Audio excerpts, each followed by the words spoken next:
कहते हैं डायन अपना बदला 7 जन्म के बाद भी नहीं भूलती। एक बार जो डायन किसी का घर देख ले उसे छोड़ती नहीं। तकरीबन 70 साल पहले की बात है। पहाड़ के एक छोटे से गांव में रहने वाले रंजन को पिछले कई दिनों से कोई काम नहीं मिला था, इसलिए काम की तलाश में वो अपने गांव से काफी दूर निकल आया था। सर्दियों की कोहरे से ढकी शाम थी। हर तरफ कोहरे ने अपनी पहर जमा ली थी, जिसकी वजह से रंजन उन पथरीली रास्तों में भटक गया था। तभी उसने देखा कि पीपल के घने पेड़ के नीचे एक बाबा बैठे हुए चिल्लम फूंक रहे हैं। उस रात की साहें साहें करते सन्नाटे में किसी इंसान को देखकर रंजन की कुछ हिम्मत बढ़ी और वो जाकर बाबा के पास बैठ गया। कहाँ वीरानों में भटक रहा है बच्चा? इधर का तो नहीं लगता। मैं 7 कोस दूर डिबरी गांव से काम की तलाश में निकला था। काम तो नहीं मिला, लेकिन लौटते हुए अंधेरा हो गया तो पहाड़ों में रास्ता भी भटक गया। अब ना आगे का कुछ समझ आता है ना पीछे का। ऊपर से ये ठंड खून जमा रही है और डर और घबराहट से दिमाग काम नहीं कर रहा है बाबा। पहाड़ों में ऐसे दिन ढले वीरान रास्तों पर निकलना ठीक नहीं होता। तू ये जो नहर के साथ वाली पगडंडी है उसे पकड़ कर निकल जा। आगे एक गांव पड़ेगा, वहां जाकर मदद मांग लेना। और हाँ, अब रास्ते में रुककर इधर उधर मत देखना। रंजन को बाबा की बातें और उनकी वेशभूषा बहुत रहस्यमयी सी लग रही थी। बाबा के सर से लटकती लंबी जटाएं उनके मुंह को ढके हुए थी। हाड़ कपाती ठंड में उनके शरीर पर नाम मात्र के कपड़े थे और आंखों में इतनी सुर्खी थी कि देखकर कोई भी डर जाए। ठंड से परेशान है बच्चा? ये ले, 2 कश भर ले, थोड़ी राहत मिल जाएगी। रंजन पहले से ही बहुत घबराया हुआ था। इस समय उसे बाबा की कही बातों को मानने के अलावा कोई और चारा नजर नहीं आ रहा था। थोड़ा सा कुछ आते हुए उसने हाथ आगे बढ़ाया और चिल्लम बाबा के हाथों से लेकर 2 गहरे कश खींच लिए। अपनी बात कहने के बाद बाबा फिर से सर झुकाकर अपनी चिल्लम सूखने में व्यस्त हो गए। रंजन कुछ पल वहीं खड़ा रहा और फिर चुपचाप बाबा के बताए रास्ते पर आगे बढ़ने लगा। जैसे जैसे वो आगे बढ़ रहा था, पास के जंगल से आती जंगली जानवरों की हो की आवाज से उसके बदन में डर की झुरझुरी सी दौड़ रही थी। अचानक उसे अपने पीछे किसी के कदमों की पात चाप सुनाई पड़ने लगी। इतने सुनसान रास्ते में अचानक कौन मेरे पीछे पीछे चल रहा है? किंतु बाबा ने कहा था मुझे पीछे मुड़कर नहीं देखना है। क्या करूं, कुछ समझ में नहीं आ रहा। रंजन अभी कुछ समझ पाता कि उसे अपना नाम सुनाई दिया। रंजन, रंजन, इतनी जल्दी मेरी आवाज भूल गया? अपना नाम सुनकर रंजन ने चौंक कर पीछे मुड़कर देखा तो उसे अपने ठीक पीछे वही बाबा दिखाई देते हैं। आओ, मैं तुम्हें ये रास्ता पार करा देता हूँ। तुम्हें डर लग रहा था ना? बोलो, कहाँ तक जाओगे? लेकिन अचानक से बाबा यहाँ कैसे आ पहुंचे और उन्हें कैसे पता मुझे डर लग रहा है? लगता है तुझे मेरी मदद की जरूरत नहीं। नहीं, ऐसी बात नहीं है। बस मेरा कोई ठिकाना नहीं बाबा। काम की तलाश में निकला था। रात में किसी गांव में डेरा लगा लूंगा, सुबह फिर काम ढूंढने निकलूंगा। इस रास्ते से दाएं घूम जाना, आगे एक जंगल दिखाई देगा। वहां पर एक बूढ़ी रहती है। किसी विश्वास के आदमी को ढूंढ रही है जो उसके बंगले की मरम्मत कर दे। बदले में तुम्हें अच्छे रकम दे देगी, लेकिन उसकी एक शर्त है कि बस अपने काम से काम रखना होगा। घर में किसी सामान को हाथ नहीं लगाना है और बूढ़ी से कोई सवाल भी नहीं करना है। एक और बात का ख्याल रखना, बूढ़ी औरत के पीछे जाने की गलती कभी ना करना। मुझे बस काम मिल जाए, इसके अलावा मुझे उस बूढ़ी से कोई मतलब नहीं। आपका बहुत बहुत धन्यवाद बाबा, लेकिन इतनी रात गए क्या वहां जाना सही रहेगा? तुम जाओ, वो बुढ़िया रातों को सोती नहीं है। तुम्हें वो तुम्हारा इंतजार करती मिलेगी। रंजन को बाबा और उनकी बातें अब भी और रहस्यमयी लग रही थी, लेकिन इस समय उसके पास ना तो रात गुजारने का कोई साधन था, ना काम का ठिकाना। काम के लालच में वो बाबा के बताए सुनसान रास्ते की ओर मुड़ गया। कुछ देर बाद उसे एक पुराना सुनसान सा बंगला दिखाई दिया। बंगले को देखकर ऐसा लगता तो नहीं कि यहाँ कोई रहता होगा। जैसे ही रंजन बंगले के दरवाजे के सामने पहुंचता है, वो दरवाजा खुद ब खुद खुल जाता है और उसके सामने काले घाघरे और चुनरी से मुंह छुपाए एक बूढ़ी दिखाई देती है। कौन हो? यहाँ क्या करने आए हो? माई, आपको मिस्त्री की जरूरत है? मैं आपका काम पूरा कर दूंगा, बस काम की तलाश में यहाँ आया हूँ। हाँ ठीक है, मुझे ज्यादा सवाल करने वाले लोग पसंद नहीं। बातें नहीं, बस काम पर ध्यान देना। जी समझ गया। और मेरी दिहाड़ी? पैसों की तू चिंता मत कर, तेरी इच्छा से ज्यादा ही मिलेगा। बूढ़ी उसे अपने साथ बंगले के अंदर ले जाती है। अंदर का माहौल कुछ अजीब था। पूरे घर में अजीबो गरीब सी चीजें दिखाई दे रही थी।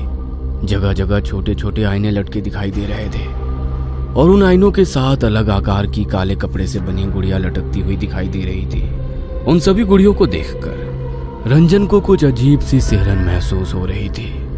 काली गुड़िया की आंखों के आसपास लाल रंग टपकता दिखाई दे रहा था, जिससे वो बहुत भयानक दिखाई दे रही थी। ये घर कुछ अजीब सा क्यों महसूस हो रहा है मुझे?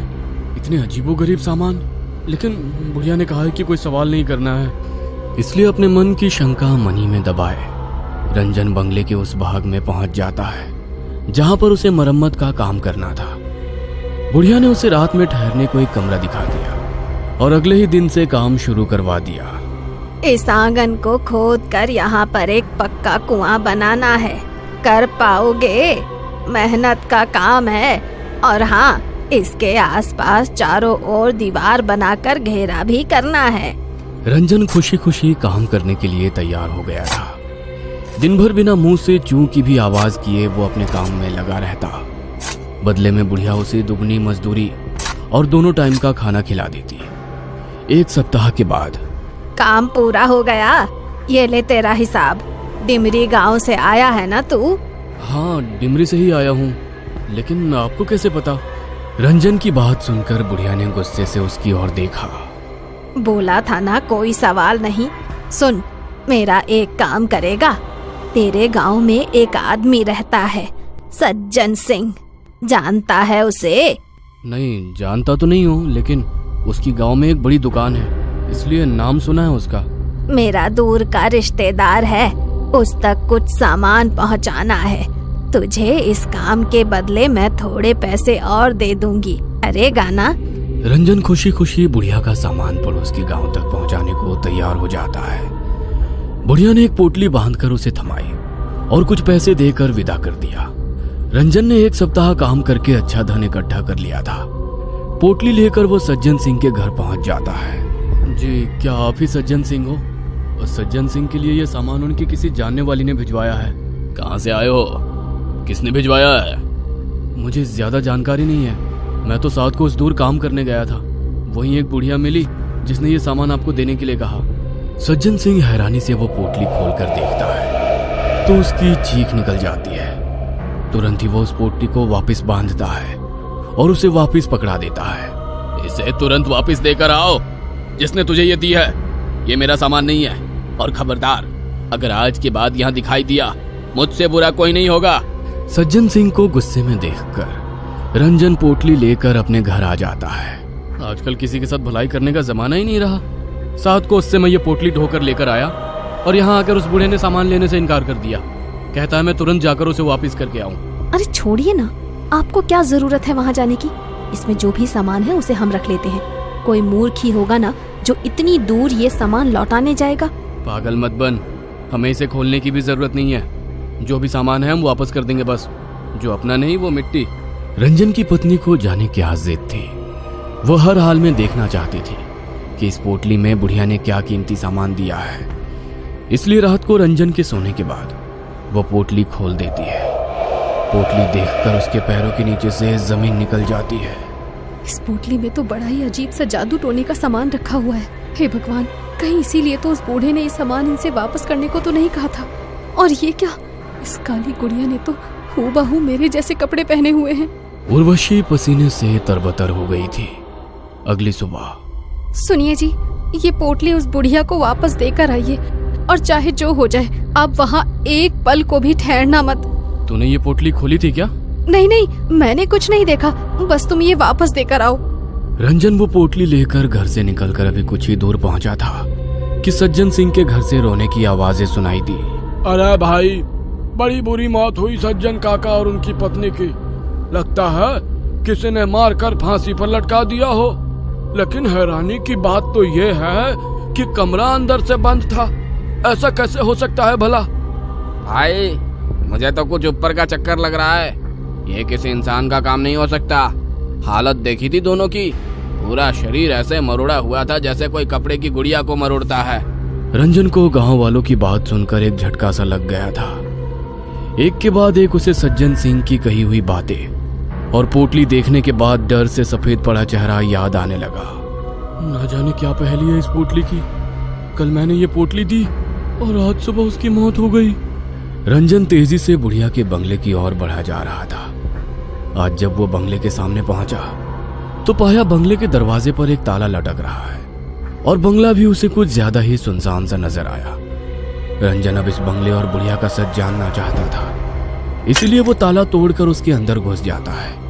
अंदर का नजारा देखकर उसकी आंखें आश्चर्य से फैल गई थी।